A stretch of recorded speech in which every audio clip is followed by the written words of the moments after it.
And I would just start to welcome you to this joint session with the Survivorship Network and Young SIOP. And I would just start to tell you a little bit about Survivorship Network. My name is Maria Olson, and I'm a pediatric oncology nurse. I do research and work clinical with this patient group. Maria is my co-host, and I think she'll introduce herself when she talks about Young SIOP. But Survivorship Network is it's one of the newest, I think, networks at SIOP, and we are a steering group of 7 people from around the world, and we are physicians, nurses, and patient representative in the group. We have many goals, and I just would like to say that among those, we want to raise global awareness and improve access to long-term follow-up guidelines for all resource settings, and we also want to increase survivorship research visibility at the SIOP Annual Congress, and our aiming and goal is to establish a dedicated track of this at SIOP. And we do other things as well, collaborate with different organizations around within SIOP. And we also host webinars and educational events on practical survivorship care. Maria, your voice. Thank you very much. And also from my side, I welcome you very much to this joint webinar about a really important topic. And I kind of have 2 hats today. I'm a member of the Survivorship Network, but I'm also a member of Young SIOP. And I just give you a brief or some words about Young SIOP for those who don't know Young SIOP yet. So it is a network that exists for a couple of years already. And it really represents the interests of the Young SIOP members from all disciplines. So not only for physicians, but also nurses and all the other disciplines that are needed to care for those patients.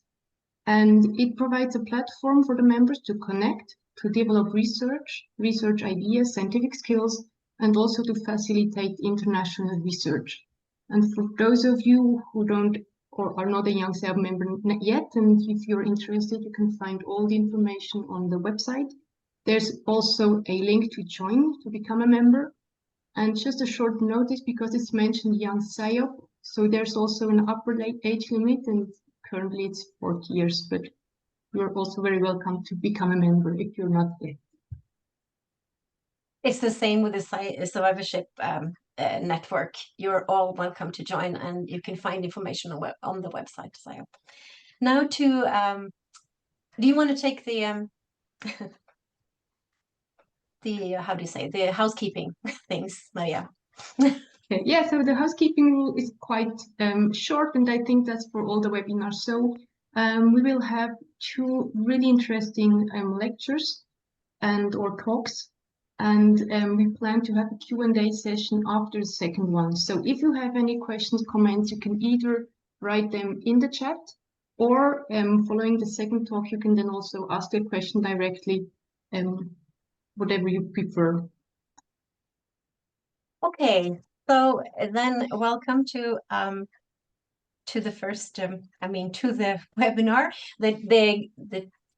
The theme of this webinar is building knowledge and bridging gaps in childhood cancer survivorship research. And I have the pleasure to introduce Melissa Martos.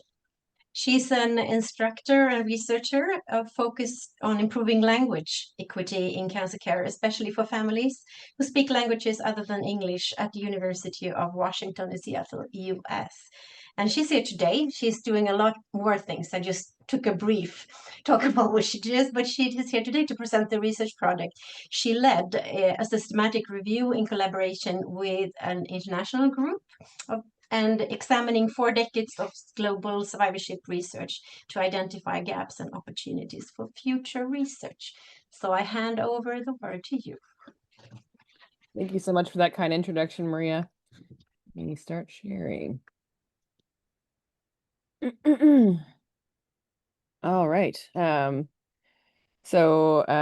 be sharing today about building knowledge and bridging gaps in childhood cancer survivorship research. And first off, I wanted to thank all of you for coming and joining us today on behalf of our 28 collaborators that represent 13 countries, including every World Health Organization region. And we represent a wide range of disciplines, including MDs, RNs, PhDs, and cancer survivors. And really appreciate you taking the time today. Our review was just published in JAMA Oncology. And please feel free to reach out if you'd like a copy of the PDF, since it's not open access. And thanks also to the Conquer Cancer Foundation for supporting this work through their Global Oncology Young Investigator Award. Notably, the funder had no role in the design, conduct, or analysis of the study, and any opinions that I'll share today do not reflect those of the American Society of Clinical Oncology or Conquer Cancer. Yep. So why study global survivorship? Every year, there are an estimated 400,000 cases of childhood cancer worldwide. And we are lucky to live in an era where more and more children are living to survive cancer, with trends towards increased survival, particularly in high-income countries, but really around the world as well. And as more children survive, they're expected to have unique health needs, which can span the spectrum. And so I know many of you are very familiar, but this includes a range of things from physical challenges like cardiomyopathy, endocrinopathies, and infertility, difficulties with social functioning and employment, challenges with substance use, or differences in health maintenance and monitoring, as well as mental health. And the challenge is that most of our guidelines on survivorship are drawn from high-income countries or HICs, which for a number of reasons may not be similar to those from low and middle income countries or LMICs, who likely have unique needs and challenges and differences in upfront treatments, cultural context, and resource availability. And why does this matter? So the field of global survivorship has really evolved over time, but with the primary goal of addressing the needs of survivors. A recent paper published by Mulder et al. Describes the key role that clinical research plays among survivors in reducing the burden of disease. So essentially, by producing more data, we are able to influence guidelines. Those guidelines can then change outcomes, which then produces a new set of data in this iterative cycle of quality improvement. And thanks to the hard work of many in this field, including many that are likely here today, we have excellent guidelines for care of the survivors, including work done by the International Guideline Harmonization Group, which has released international guidelines in many topics from fatigue to cardiomyopathy monitoring, which is a tremendously important work and has helped support many survivors worldwide. And one of the ongoing challenges is that most of the data they're built on is from research in high-income countries, such that recommendations are not currently tailored to different region or resource levels.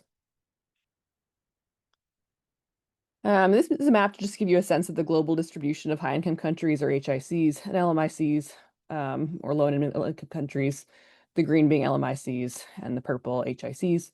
And you get a sense that most of the world's population, or about 85%, actually lives in an LMIC, while most children diagnosed with cancer are from LMICs as well.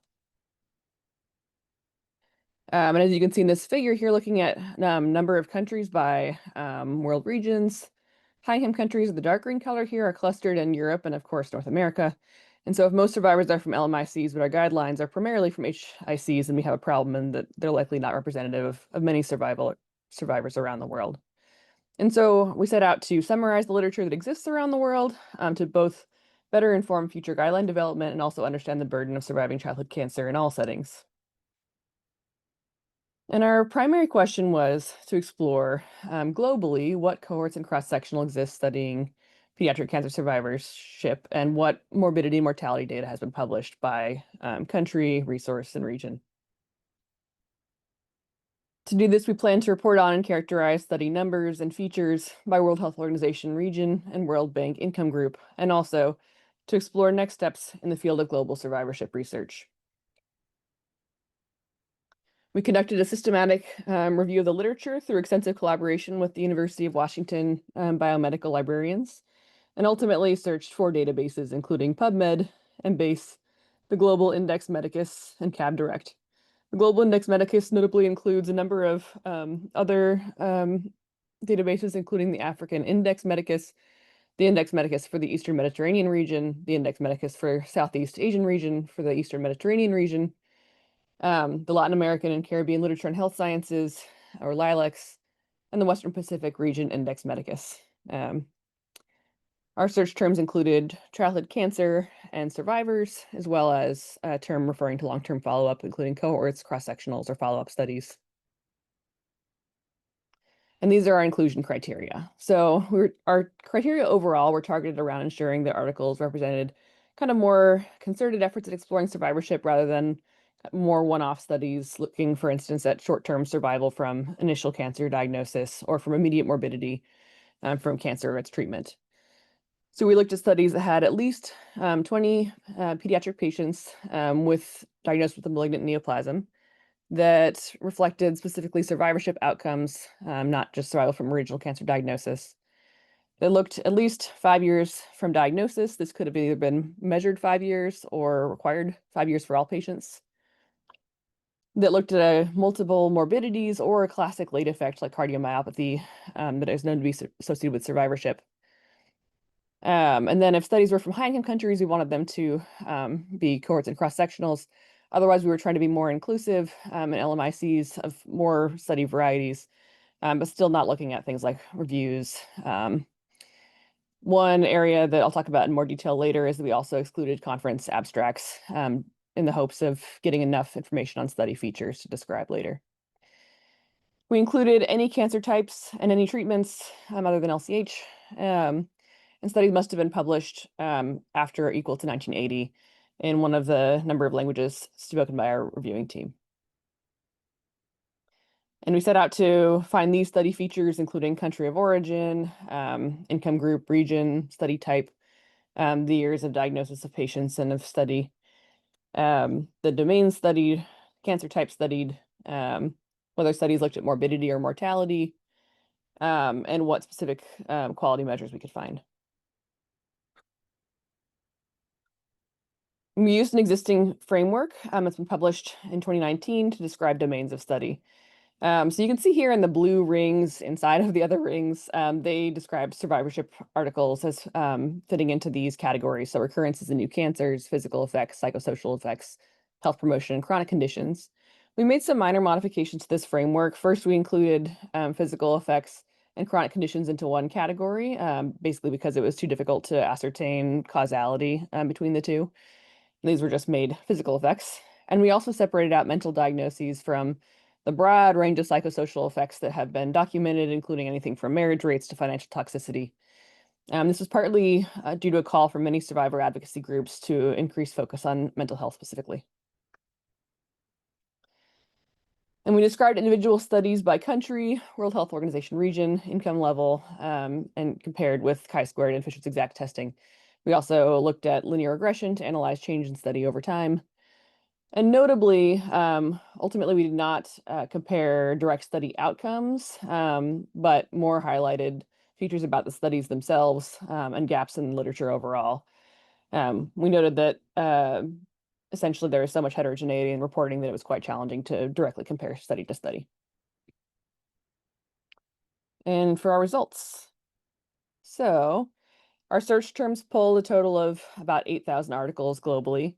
After deduplication, this came down to about 6,500, and then after screening for eligibility, down to 1,558. A particularly large number of articles, which you can see kind of in this yellow box here, were excluded from being abstracts or gray literature for not following patients for 5 years from diagnosis, which could either have been minimum number of years or measured follow-up duration, or due to an inadequate number of explicitly enumerated pediatric patients. And here's the map of where our studies were found globally. To compare like to like here, this only shows cohorts and cross-sectional studies from around the world, but this included really all but 5 of our studies overall. The colors here represent deciles. So this is like divisions dividing the data into 1 of 10 equal groups, with each group about 10% of the distribution. And you can see here that the purple is the highest number of studies, the yellow is the fewest. And the deciles are heavily skewed upwards. So the top decile there on the right in the legend goes from 72 to 697 studies, whereas the bottom deciles are, 1, 2, 3, etc. And that's because a very few number of countries are producing the vast majority of papers worldwide. And overall, the majority of studies came from higher income countries and from Europe and North America. So on this graph to our left, you can see that cohorts and cross-sectional studies published by World Health Organization region. That includes the African region, region of the Americas, Eastern Mediterranean region, European region, Southeast Asia, and West Pacific region. And you can see the number of studies is on the y-axis, and that the vast majority, or 92.5%, were published in the combined American and European regions. Now on the right, you can see number of studies published on the y-axis, this time by income group on the x-axis, and 95.2% were from high-income countries, so the vast majority. Fewer published in the middle income range, and actually none in the low income range. That's the piece of this graph that you'll see is missing here. And what you can't see in these graphs is that the US alone actually constituted a massive majority of studies overall, or 697 studies, raising questions about how representative our body of survivorship work is even in high-income countries. On a more optimistic note, there has been a rising proportion of studies published in lower and middle-income countries over time. So here we have decade categories in the y-axis, or on the x-axis, from 1980 to 1989 to more recently 2010 to 2021. And percent of studies published in that decade on the y-axis. So red is for high-income countries, blue LMICs. And you can see that in the 1980 to 1989 range, there were no studies published in LMICs, and this actually rose to 5.3% in the most recent decade, which was found to be significant. We also noted that physical effects are far more commonly studied than other domains. And this was particularly pronounced in high-income countries. So again, similar axes to prior domains reported as and percentage on the y-axis, and you have regions and income groups in the x-axis here. And you can see that there is a bit more diversity of types of study in high-income country settings, but less so in lower resource settings, which might be expected given need to prioritize limited resources.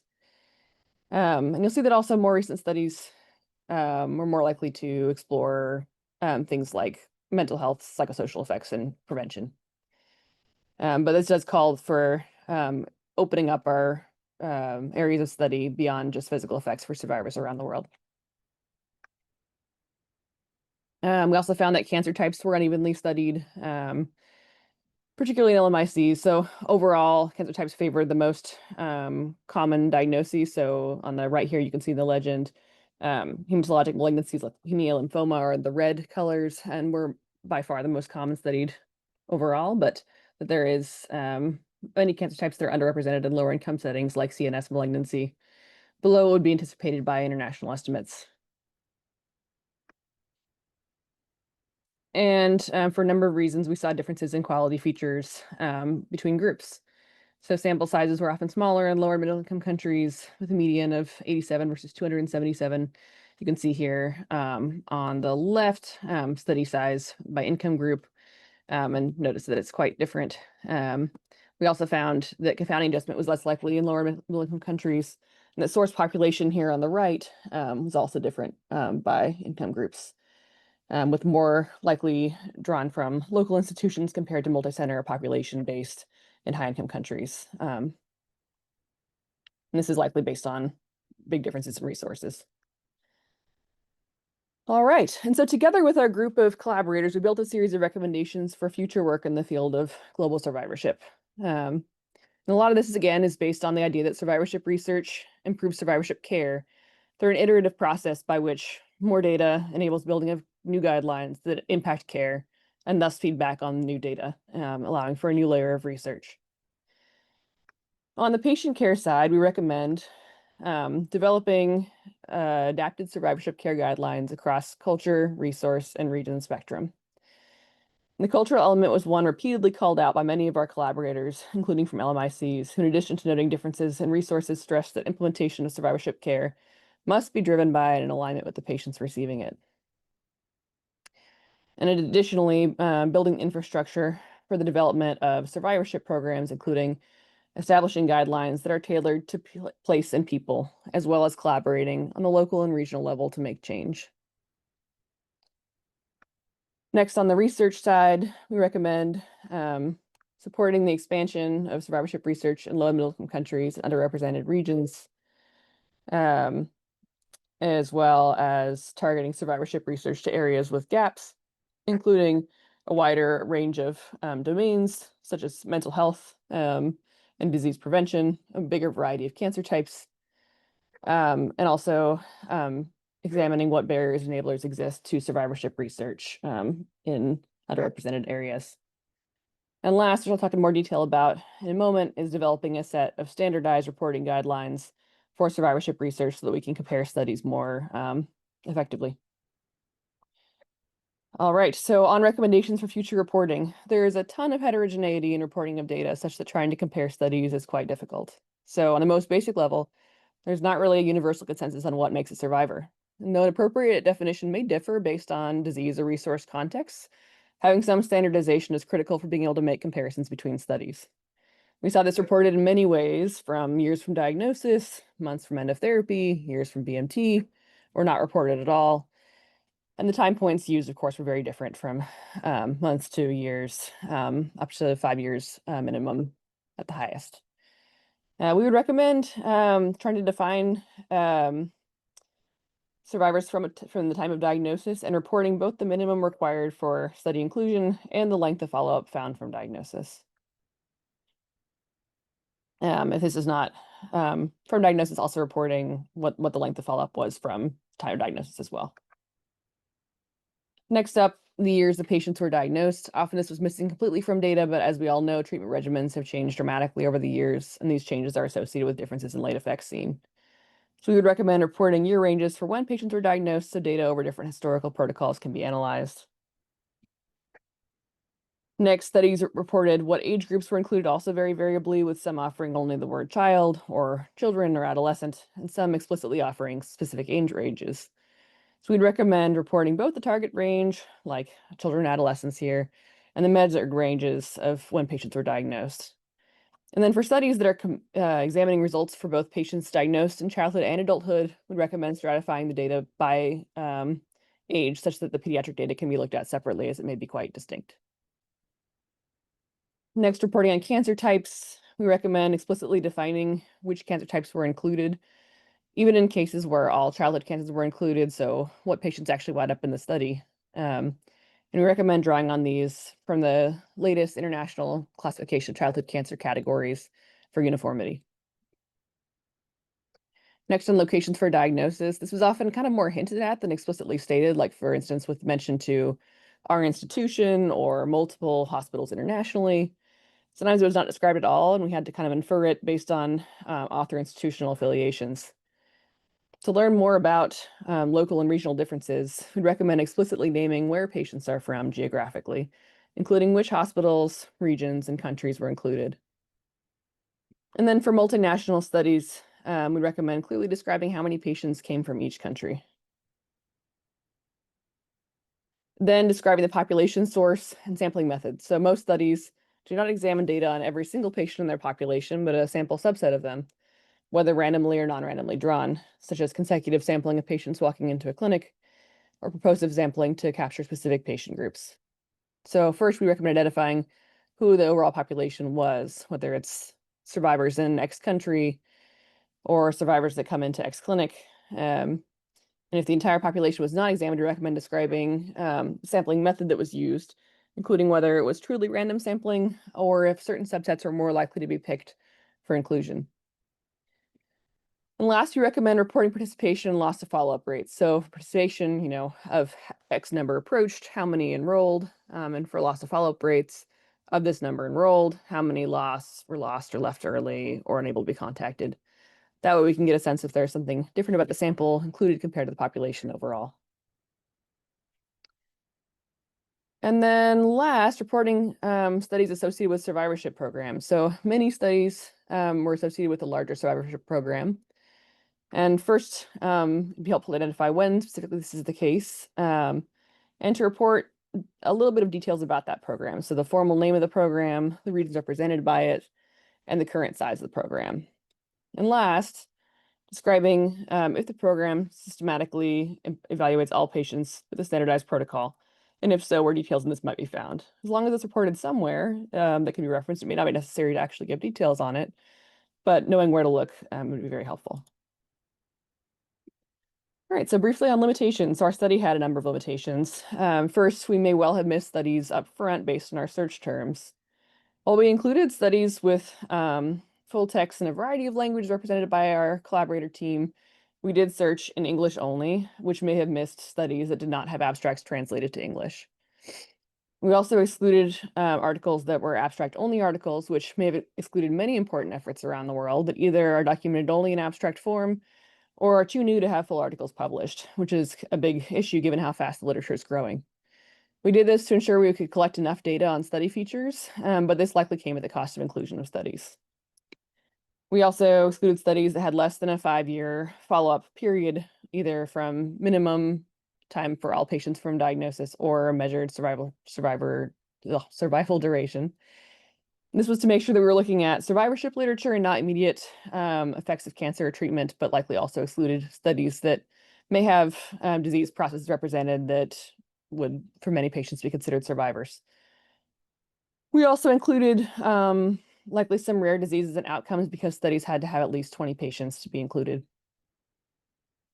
As we mentioned prior to this, we ran into a lot of heterogeneous study reporting, which prevented us from actually conducting a meta-analysis comparing outcomes by region and income groups. And we were unable to review all extractions with 2 reviewers and had to discard some variables due to imperfect inter-rater reliability. And then last, given differences in study reporting, we did not use a formal quality framework. This also limited our ability to draw conclusions about differences between studies. So overall, we found that the global survivorship literature is not representative of the global survivor population, which is a major issue when it comes to trying to make guidelines and recommendations that serve patients from diverse country, culture, and resource contexts. Large gaps exist in the literature, including studies representative of lower and middle income countries and of many world regions, as well as a broad array of domains, morbidity types, and cancer types. And future work could target gaps, create standardized reporting guidelines, and create tailored guidelines to resource, culture, and region. And thank you so much, everybody, again for coming, and many, many thanks to our international collaborator team for all your amazing efforts over the years. That's all I got. Thank you so much, Melissa.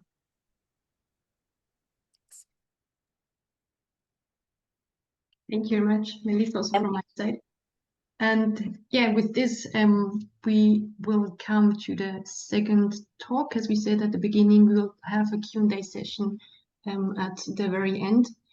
And the presentation that you've just seen now shows really nice results and important results from a systematic review. However, before we are at the stage where we can present results, we also need first to have a good research question. We needed to have a solid method behind, and most importantly also data. And these data, they may come from smaller cohorts, they may come from large national or international cohorts, and this is really also a very important topic. And that also leads me now to the topic of the second talk or presentation.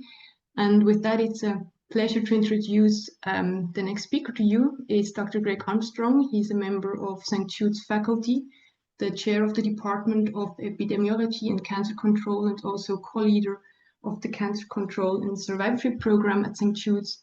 And he's further principal investigator of the Childhood Cancer Survivor Study. And he leads many research projects on the topic of long-term outcomes in childhood cancer survivors. So thank you very much. Yes, Maria, can you see my slides? Yes. Great. Well, I want to thank Maria, and Maya for the invitation and the opportunity to talk about CCSS, but really not about results, but talk about how to use CCSS as a resource for research. And I just want to commend Melissa Martos. What a great study. And it really gets my thoughts spinning about investigating many of these outcomes in the rest of the world. And I'll just put a question to all of you as you listen to the Childhood Cancer Survivor Study that has enumerated results in North America. I think it's going to be really important to think about from your work, Melissa, are there ways to look at the rates of some of those chronic health conditions in the other continents and compare at a very high level so that we can develop hypotheses that might lead to the next key studies that are international? Because I think naysayers will say, oh, anthracycline cardiotoxicity is the same everywhere. Why do we need to study it on other continents? Now, we would all disagree with that, but your data could actually be key to showing how rates are different and why they need to be evaluated. So I just think that's a fantastic work. So in regards to CCSS, I want to talk about how to choose a research question and conduct survivorship research, given the fact that CCSS is really funded to be a resource not for me, not for St. Jude, not even for North America, but for any investigator anywhere in the world who wants to access CCSS data, do analyses. And we had a recent meeting in Seattle, our CCSS investigator meeting, and have an entire meeting book with lots of information in it. And if you want to look, take a picture of the QR code, you can find it there. So just by way of reference, I know many of you are aware of CCSS, but it's an NCI-supported resource, has 38,000 eligible survivors from 31 different treating institutions in the United States. As a resource, it's now actually published just over 500 publications and cited more than 30,000 times, but it's also used by investigators to write ancillary studies, to do studies above and beyond the existing data, which I'll talk about in a minute. And so it's garnered a lot of extra funding from outside investigators to do these kind of things. And Francis Collins, the previous director of the NIH, once described CCSS as our national resource for childhood cancer survivorship research. And my goal is just to tell you a little bit about the resource and then how to access it. So if we're a resource, we need to be productive. And so we have now national and international colleagues who've published approaching 500 different manuscripts, and as well as abstracts from the study. And really, the trajectory hasn't changed over time. There just is never a lack of unique questions and unique things to look at. And just to give you a sense, and I don't know, can you see the banner? I've got a few things blocking the banner for me. Can you guys read the banner on my slides? Yeah, we can read it. Okay, great. So it's just me. So just to give you a sense, in the last 18 months, we've had 42 publications, many of which have been in high impact journals. So just want to tell everybody that a bright idea can go a long way. And I'll also say that the first bright idea you might have about thinking about a study in CCSS may have already been performed by somebody. That happened to me as well. And so the value then is beginning to think beyond that first idea to the second and third idea, and to have a mentor within CCSS, one of our working group chairs, that can help you. So beyond the existing data, though, and people are aware of the observational data, that this is a population resource. So in addition to just using the data we've collected through survey-based outcomes, people will access the population to run clinical trials. So we have 7 ongoing randomized intervention trials within the population, and I won't go into each of these, but each of these is R01 level funded by NIH support. And 2 new trials, one on time-restricted eating that is opened this year by Danielle Friedman, and another that Matt is opening, Matt Earhart, on cardiovascular health outcomes in survivors. So very exciting work. Beyond being a resource for population for intervention trials, it's also a resource for genetic investigation. We have genotype data on 5,700 patients, whole exome data on 5,400, and whole genome and whole exome on 2,600 from our more recent cohort diagnosed 1987 through 99. But we're also working to expand this population. We're sequencing another 1,500 patients or survivors with whole genome and whole exome sequencing. We hope to have that done by early next year. We're working on 2,500 new methylation arrays on survivors. This will be the first time we're moving into epigenetics and omics, and we're doing CHIP, clonal hematopoiesis, on 2,285 survivors. So somewhere in 2026, we'll add these to our genetic resource. And again, all these data will be available for you. Currently, all of these data, plus the phenotype data, can be accessed on dbGaP, and here is the accession number. So where are we doing as we go forward in creating new data sets? Currently, we are freezing our first data set on our follow-up 8 study that's focused on aging and accelerated aging, where we are expanding the collection of data to evaluate physiologic neurocognitive function with aging, characterize accelerated aging, and investigate the underlying physiology of aging. And so I'm going to show you that this is largely PRO-based data collection, focusing on functional outcomes. And it's a 20-page survey adding things that we've really never looked at before, like activities of daily living and the functional status.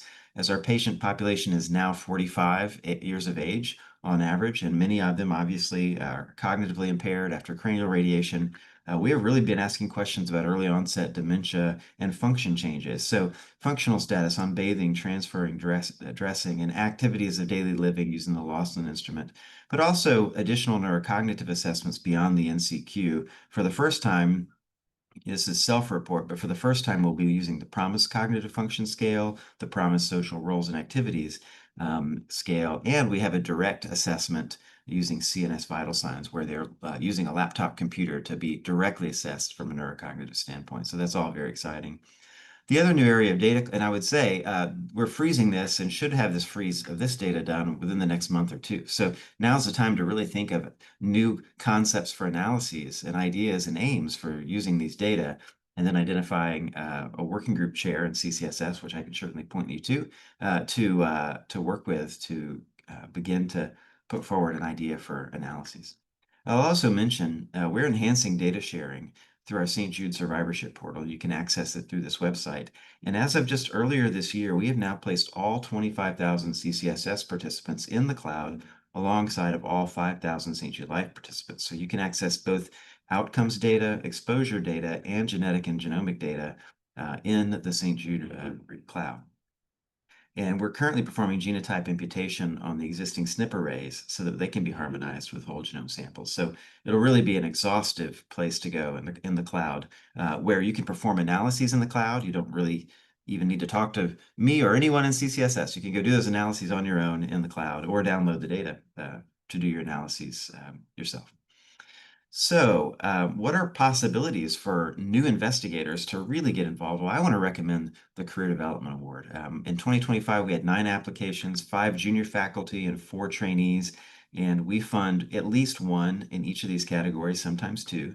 And so, pretty good chance of getting funded. And through the years, we have had a number of applications, but also now, more than 25 people funded, which 10 of these have already gone on to be high impact publications. So these were our winners from this last year. And I just want to let you know that we're making the call for 2026 Career Development Award.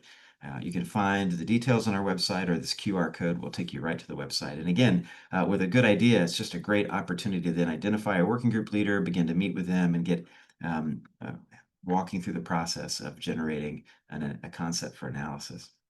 And so here's the official invite. And I just want to note this is the Ann C. Mertens Survivor Study Career Development Award. And Ann was the founding project director for CCSS 30 years ago.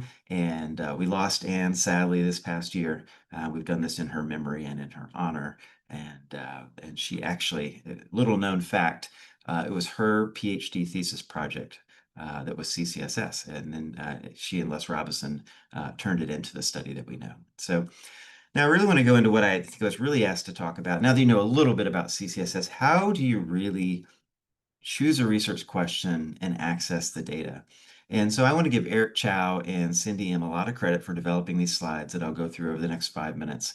Because in Seattle at our meeting, we have a 7 a.m. lecture called CCSS 101. And it's how to use the resource. And so I'm going to show you slides from that, and it'll be a nice introduction to really breaking through, I believe. So it starts with a good idea, and a good idea that's not been investigated. And I will tell you, in 2005, I went to my first CCSS meeting, and I had 10 good ideas.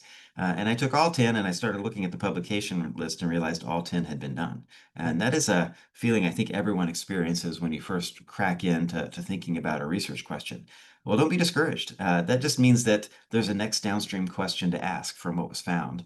And maybe just really talking to a mentor or other people within the study can help you figure that out. So as you start considering how to access the study, the first is an application of intent through the CCSS website. Yes. Greg, I'm Maria here. I'm sorry. I was just asking if you could just speak a little slower, because some people Okay. have hard time to follow, but just a little bit. Thank you. Sure, no problem. So the first step is an application of intent through the CCSS website, and then submitting a concept proposal, getting the concept proposal approved, moving it to our statistical center, and then developing of an abstract or manuscript. And this is what often gets missed with the Childhood Cancer Survivor Study. We are a resource for research. We're not just an empty data set that you can access. We have analysts and statisticians that are prepared and ready to help you write the concept and perform the analysis, or perform the analysis for you. And so we have multiple analysts that are really ready and waiting to do the work. And that's actually what's exciting, is you could be an investigator at an institution where you may not have your own statistician. We have the resources to help you navigate that. So step 1 is idea generation, and the real key is checking out the CCSS website, because there is so much information there. All of our publications are there. All of our current ongoing analyses can be found there. And so you want to make sure your idea is unique and feasible. And so you can look at all of these resources. A list of proposed applications of intent are there. And then familiarize yourself with the CCSS data. Is the data actually there to answer your question? And so you can do that by looking at, we have every survey that has ever been performed in CCSS is actually available on the website. So let me show you, in a minute, I'll show you some screenshots of what that looks like.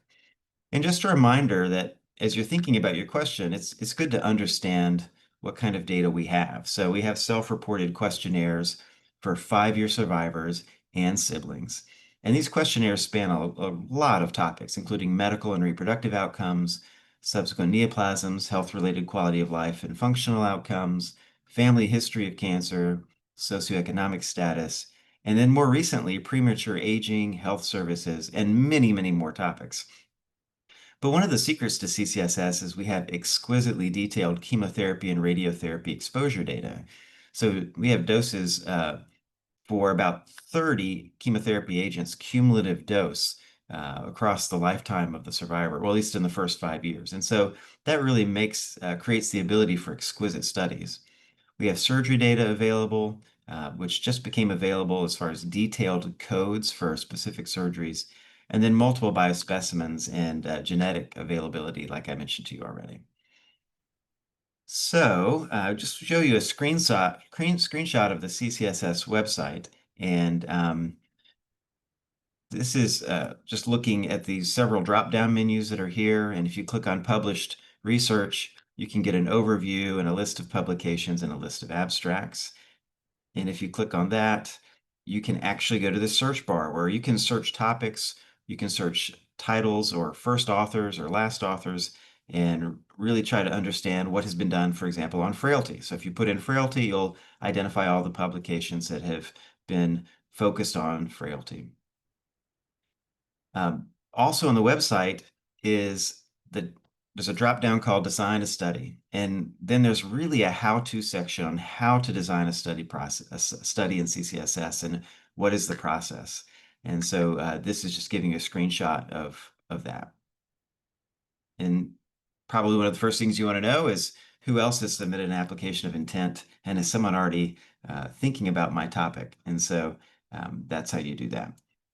Cohort study questionnaires, like I said, can all be found here. We have a section under resources that lets you look up every cohort study questionnaire, and you can go to every page of every questionnaire. So you can actually read each of the questions that were asked. And now that we have had 8 follow-ups after a baseline, many of these questions have been asked serially. So we have longitudinal data on all of these, on these survivors. And then my favorite part of the entire CCS website is this grid, and I do realize it's too small for you to read, but this is a grid of every survey we've done and every outcome measure that has ever been accrued, and on which survey did we ask these outcome measures. So you can actually pick your outcome and see what surveys they were asked on and know how the longitudinal data really stacks up over time. All right, we have public access data tables for you to answer quick questions like how many obese survivors are there, or how many patients received anthracyclines. That's all just quickly available through data tables on the website. And it's also on the St. Jude Cloud Survivorship Portal. I mentioned that earlier, and here's a little more detailed slide on that the St. Jude Survivorship Portal, there's a detailed article published in Cancer Discovery in 2024 that gives you many, many details. But most importantly is just go to the website and explore it. Once you go there, you can actually find a page where you can toggle between our 2 cohorts or even combine them, see comparisons, and then move on in and start doing analyses. And then here's a quick QR code that will take you right to the portal if you're interested. There, you have the opportunity, what is really fun on the portal are the visualizations, to begin to select areas that you want to explore and create really interesting visualizations and summary plots of our data. Go to our genome browser and browse. You can develop cumulative incidence curves. You can even run regression analyses on the cloud. And so this is a really incredible resource opportunity.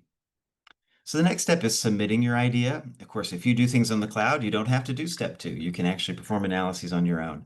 But when it comes to submitting your idea, you want to verify that your idea does not overlap with others, and then reach out and get a mentor. And the best thing to do is email me or anyone else in the study and just identify for you one of the working group chairs and direct you to the thought leader for your topic in the field. And then complete the online AOI form that can be found on the website. And for the sake of time, I'm just going to skip through a few things. Once the application of intent is approved, and we approve them to just make sure there's no overlap because we don't want you to work too long on a topic that may already be covered with somebody else, you then can start working on a concept proposal. We usually notify you if your application of intent is approved within about 2 weeks, and then you can proceed to write a full concept. And that includes, as you would imagine, a title, identifying the working group leaders that you've worked with to develop the concept, a background or rationale, aims and hypotheses, and your analytical plan. And we want to really work with you to develop a detailed analytical plan such that when that concept is complete and approved, we can hand it to our analyst and they can perform the analysis without a lot of input. And so that's the goal. So a detailed concept for analysis looks something like this: background and rationale, specific aims, hypotheses, and drafts of tables that you imagine you would want to appear in the manuscript. So the last slide is just some other tips. Is early and upfront involvement with a working group chair is really the key. And I'm very happy to introduce you to those people if you send me an email after this talk. And then finally, when it's ready to go to Publications Committee for final approval, you work with myself or Vicki Nolan, our project director. And so I'm going to leave you with this because I know I went through some of those QR codes pretty fast. This will give you the QR code to our website and to the St. Jude Survivorship portal, and of course the website there. And I want to make sure I leave time for questions.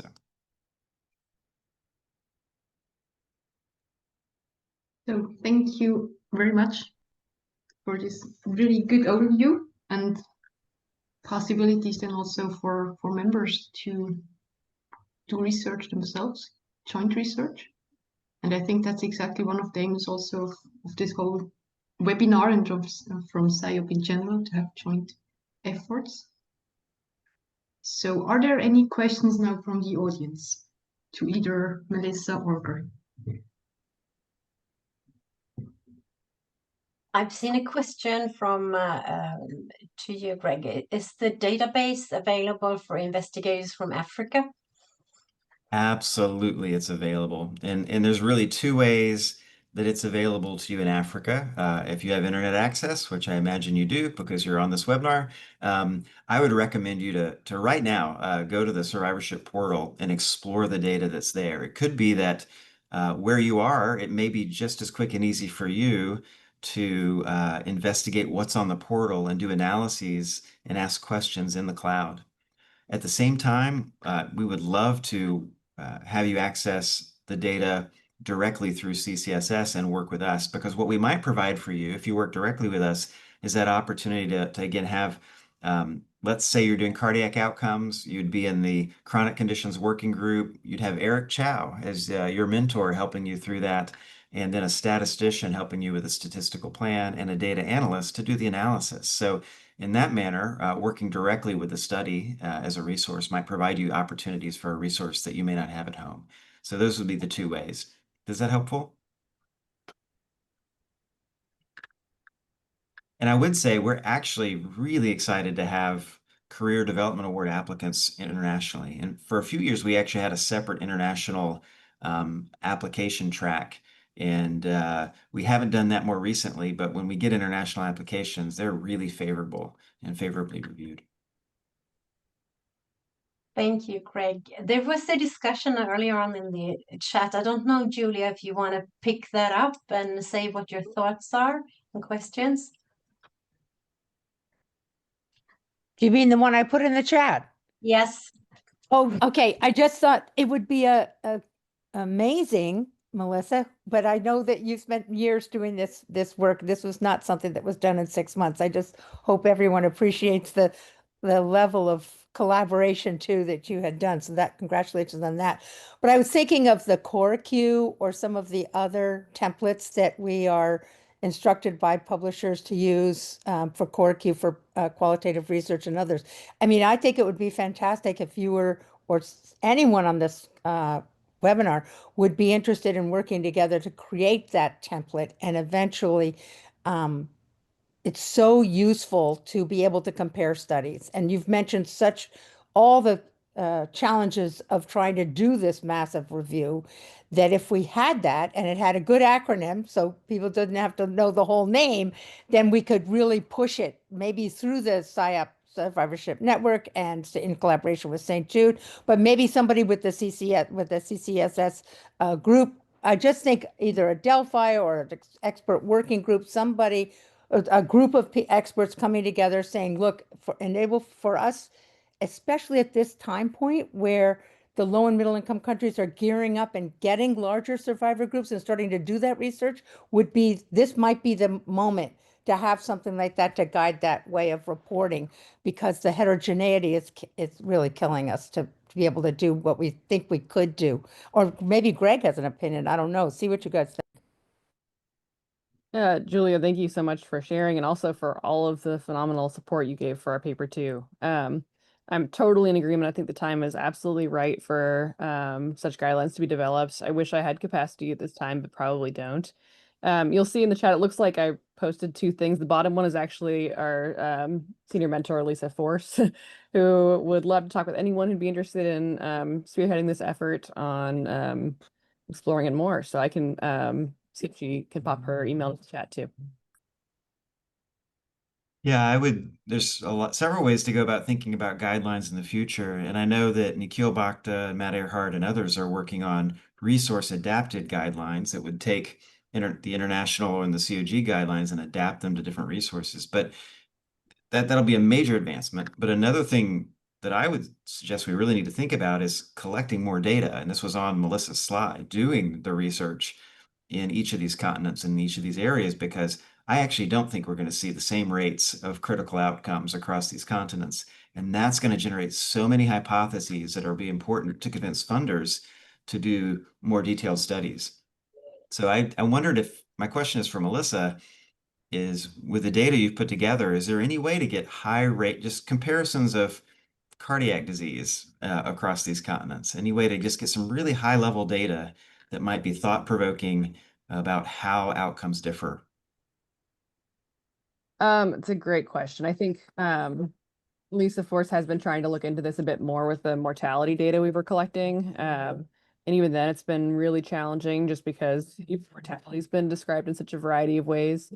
I wonder if she might have any insights into how that process has gone thus far.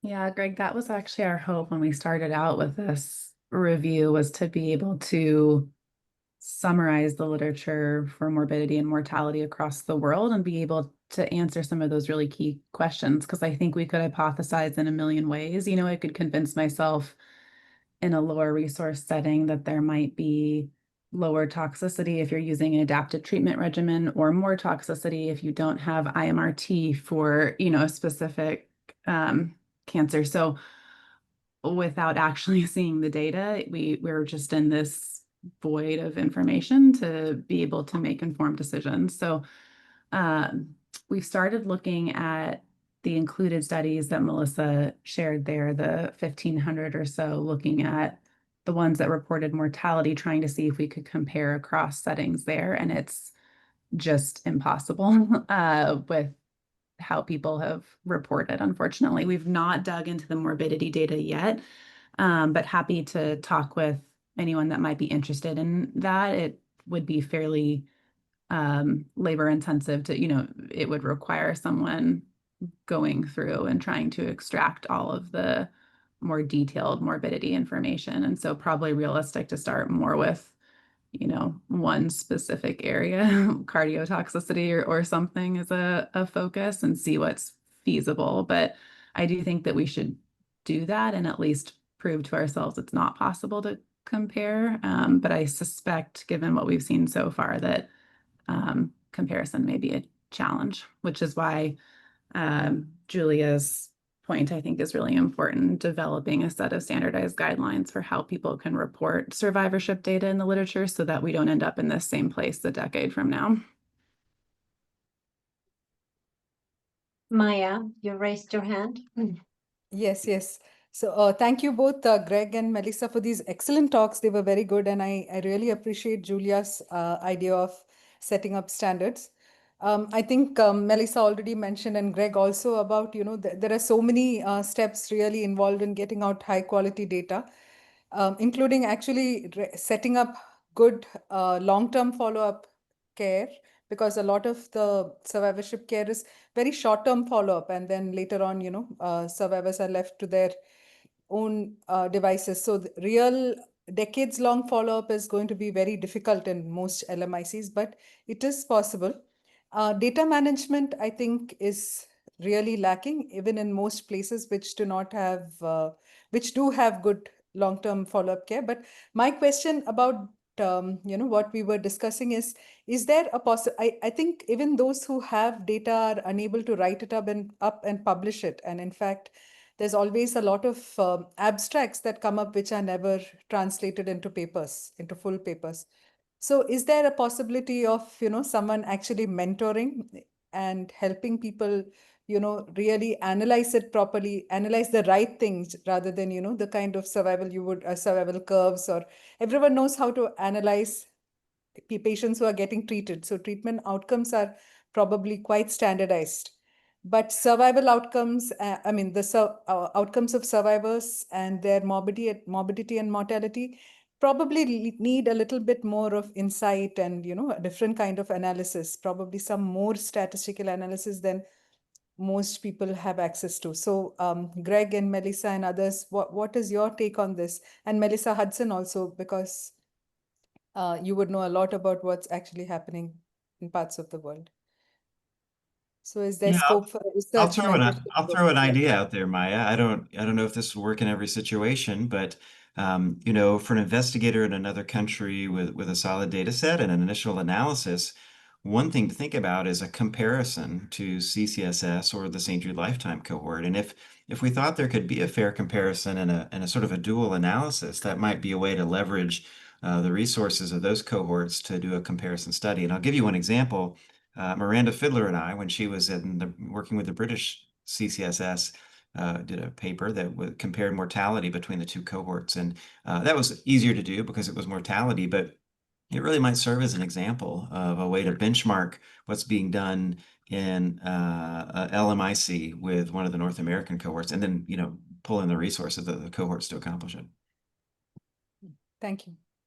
I also think partnership and developing infrastructure to understand how does one do it so you can assure that you're collecting sort of a standardized outcomes in a way that will be comparable to what's been reported previously, and that you can actually characterize your source population. I think that's been the biggest challenge in some of the LMIC reports, that they report who they have. You don't really know how it compares to others. And so if there's a way to develop partnerships with groups that have ongoing cohort studies, there's many across the globe, it's actually, I think, quite useful to look at a similar infrastructure and understand, is there really a difference, or what kind of differences or disparities are you seeing in outcomes, and what is underpinning those disparities? So it takes some planning to ensure that you're getting the appropriate information collected on the front line. I should also mention that study that I mentioned that I worked with Miranda, that was a career development award and an international career development award. So it was a good example of what can be done.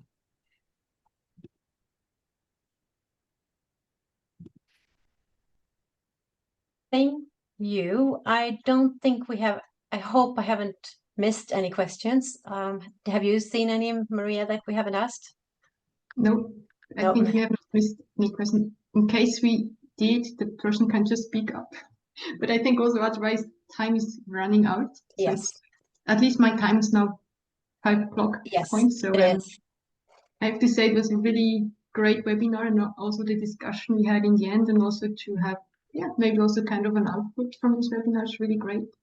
Thank you again to both of you, Melissa and Greg, for your very good talks, inspiring talks. Yes, it was very good. Thank you very much. And you can see and you can share with your colleagues. You can find this recorded webinar on the SIOP's website if you want to look at it again or show someone else. Thank you for Thank you. this and see you again.